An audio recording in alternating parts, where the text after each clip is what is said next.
स्वागत है आप सबका ईद के व्लॉग में। हाय, मेरा नाम साइमा है और मैं सुरनकोट में रहती हूँ। तो सुबह उठ के मैंने सबसे पहले अपनी मेहंदी को देखा, जिसका बहुत अच्छा कलर आया था। और ब्रेकफास्ट का टाइम हो गया तो सब लोगों ने मिलके साथ में नाश्ता किया। और फिर मैंने जल्दी से अपने ड्रेस को प्रेस किया और रेडी होने के लिए चली गई। तो आज हम लोगों का प्लान था कि हम थोड़ी देर के लिए सब कज़न्स मिलके बाहर घूमने के लिए जाएंगी। तो हम लोग घर से निकल गए। तो यहाँ मेरे पापा हम लोगों को ड्रॉप करने के लिए चले गए, क्योंकि बाहर बहुत ज़्यादा गर्मी थी और ऐसे जाना हमारा पॉसिबल नहीं था। तो हम लोगों को पापा ने आधे रास्ते तक ड्रॉप किया, क्योंकि हमने सोचा था कि हम कुछ खाने की चीज़ें जो होंगी पैक करवा लेंगे और वो लेके पार्क में जाएंगे, वहाँ सब लोग साथ में बैठ कर खाएंगे।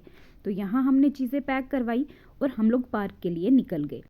तो पार्क में पहुंच के थोड़ी देर इधर उधर घूमे और उसके बाद आप सबको तो पता ही है कि हम सब लड़कियों का एक फेवरेट काम होता है फ़ोटोशूट। तो थोड़ी देर तक फ़ोटोशूट वगैरह किया, क्योंकि जब बहुत सारी लड़कियां हों तो आपको पता ही है कि कितना ज़्यादा टाइम चला जाता है फ़ोटोज़ में।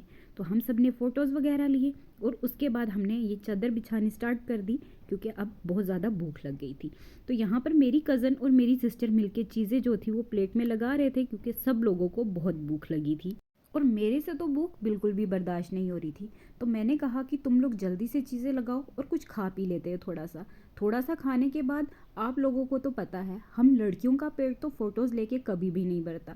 तो थोड़ा बहुत खाने के बाद हम लोग फिर से फ़ोटोज़ लेना स्टार्ट हो गए और थोड़ी देर के बाद हम लोग बैठ के बातें कर रहे थे, तो थोड़ा और खाने को मन हो गया। तो कुछ चीज़ें हमने थोड़ी रख ली थी कि हम लोग बाद में खाएंगे, तो फिर से बैठ गए हम लोग खाने के लिए।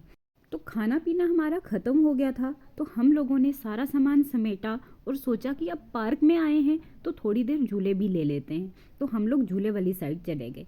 यहाँ झूले ले लेके हमारी हालत ख़राब हो गई और बहुत ज़्यादा थक गए। तो हमने सोचा कि अब घर वापस चलते हैं। तो घर वापस चले गए, वहाँ पर जाकर थोड़ी देर रेस्ट की, क्योंकि बाहर बहुत ज़्यादा गर्मी थी और हम बहुत ज़्यादा थक गए थे। तो रात में हमारे चाचू ने हम लोगों को डिनर के लिए इनवाइट किया था। तो सब लोग फिर से रेडी होके चाचू के घर जाने के लिए निकल गए। और यहाँ हम लोग चाचू के घर पहुँचे तो अंदर गए, सब लोगों से मिले, ईद की मुबारक दी और उसके बाद खाना पीना हम लोगों का स्टार्ट हो गया। तो यहाँ पर सब चीज़ें सर्व कर रहे थे और खाना इतना ज़्यादा टेस्टी बना था कि मैं आप लोगों को बता नहीं सकती। तो उसकी वजह से मैंने बहुत ज़्यादा खाना खा लिया और फिर हम थोड़ी देर बाहर चले गए। तो यहाँ पर हम सब लोग कज़न्स वगैरह बैठ के बातें कर रहे थे। और आप सब लोग तो ये चीज़ समझते ही हो कि जब कज़न्स बहुत टाइम के बाद मिले तो उन लोगों की बातें ही नहीं ख़त्म होती। और वही सेम चीज़ हम सब के साथ हुई कि हम लोगों की बातें ही नहीं ख़त्म हो रही थी और बातें करते करते कब घर जाने का टाइम आ गया पता ही नहीं चला। तो हम सब लोग घर के लिए निकल गए। तो आज के लिए बस इतना ही। कैसा लगा मेरा ईद का व्लॉग आप सबको कमेंट्स में ज़रूर बताइएगा और चैनल को भी ज़रूर सब्सक्राइब कीजिएगा। ओके बाय, अल्लाह हाफिज़।